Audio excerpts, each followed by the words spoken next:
This is a brief video to walk through how we're going to look at valuing the proposed construction for South Trace in Walterboro, South Carolina.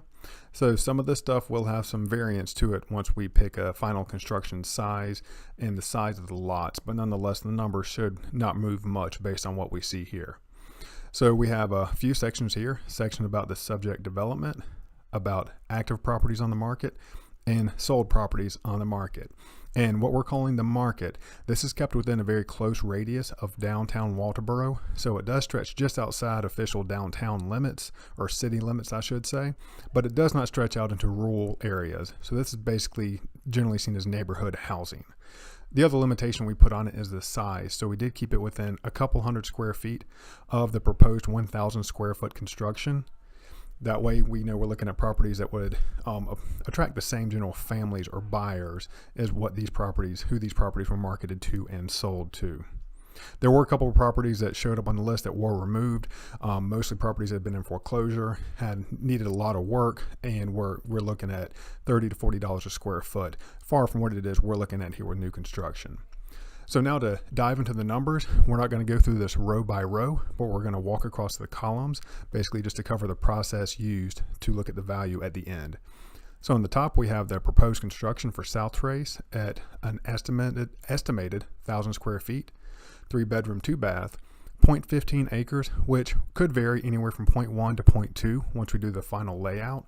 Year built 2019, obviously stretching on into 2020 and 2021.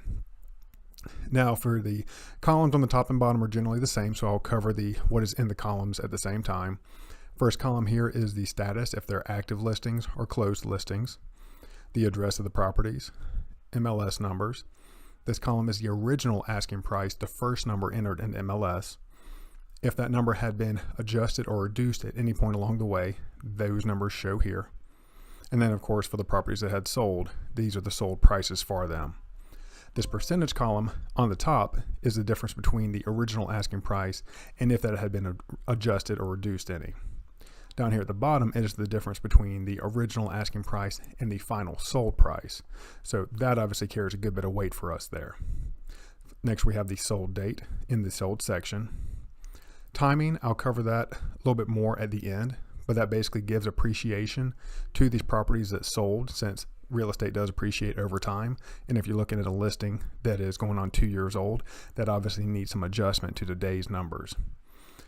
Then we have days on market. Slight difference between days on market here and down here. Days on market for active listings is a difference from today back to the day the property was originally listed. Days on market down in the sold section is the amount of days it sat on the market from the day it was listed to the day it's sold. So this number is a variable that continues to grow until these numbers sell, and then these are now static numbers. Square footage, the rest of this pretty obvious information: bedroom, bath, acreage, year built. Then we calculate an asking price per square foot pretty easily. The asking price, or if it was adjusted, we use that number divided by square footage.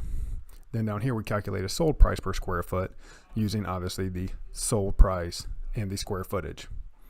This last column here of seller paid, so at closing, whether the seller paid some or all closing cost.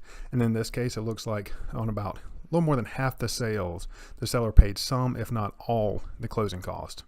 And that is also a product of this price range of market, generally first-time home buyers that don't have that kind of cash to come to closing with, which this just shows us that paying for closing costs is an important factor for buyers in this price range.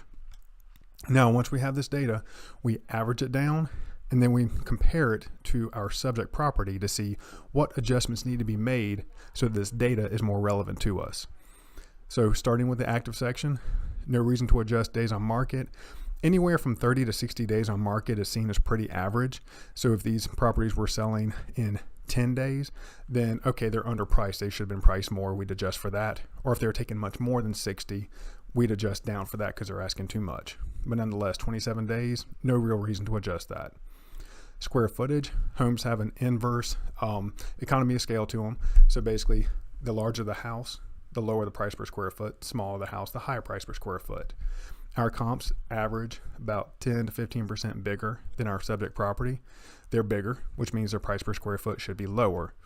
So to make it relevant to our subject, we have to increase that number some. That's why there's that adjustment. The average bedrooms is the same, no adjustment. Average bathroom came out at 1.8. That's really close to 2. If they average out at 1.5, that would be a much bigger adjustment. But nonetheless, we gave it a tiny adjustment there, 1%. Acreage, we are talking about 0.15 acres.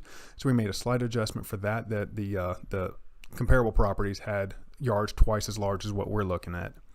Now, if we're looking at, say, beachfront or more particularly near beach property, not beachfront, but near beach property, where land is worth a whole lot more than what we're looking at, then we make big adjustments here for this kind of a difference in size.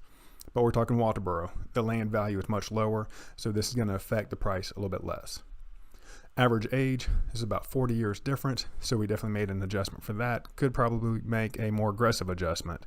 But nonetheless, that brings us in at a price of $114.